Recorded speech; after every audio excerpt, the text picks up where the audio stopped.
আলহামদুলিল্লাহ, গতকাল থেকে আজকে আমাদের অবস্থা খুবই ভালো। কারণ গতকাল যে একটা সিচুয়েশন ছিল নেপালে, বাট বর্তমানে আজকে খুবই শান্ত, কোনো ঝামেলা বা ওরকম।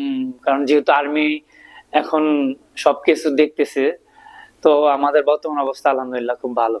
ফ্যামিলি সাথে আমাদের কন্টিনিউয়াসলি কথা হচ্ছে। তো ফ্যামিলি সবাই এখন, যেহেতু এখন আর্মির কাছে হচ্ছে এখন যে সিকিউরিটি যে বিষয়গুলো ওরা এখন হ্যান্ড ওভার করছে।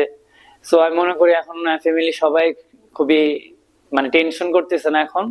তো এখন আমি মনে করি যে আমাদের বর্তমান যে অবস্থা হোটেলের, খুব ভালো একটা অবস্থায় আছে। আর ফ্যামিলি সবাই এখন চিন্তা মুক্ত আছে বর্তমানে। আজকে আমরা এখানে সকালে ব্রেকফাস্টের পর আমাদের যে অ্যাক্টিভিটিস থাকে, জিম সেশন, তো ওগুলা আমরা জিম সেশনটা শেষ করে আমরা দেন আমাদের অ্যাক্টিভিটিস গুলা সামনে কি হবে।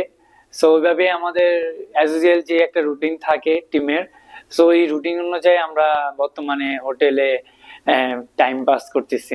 আমরা ইতিমধ্যে জানতে পেরেছি আমাদের প্রেসিডেন্ট তাবিদুল ভাই আর হচ্ছে উপদেষ্টা ইতিমধ্যে আমাদের সাথে কথা বলছে যে আমাদের কিভাবে সেফলি বাংলাদেশে নিয়ে আসা যায়, এই নিয়ে ওনারা কাজ করতেছে। সবসময় আমাদের সাথে কন্টাক্ট বা কথা বলার চেষ্টা করতেছে।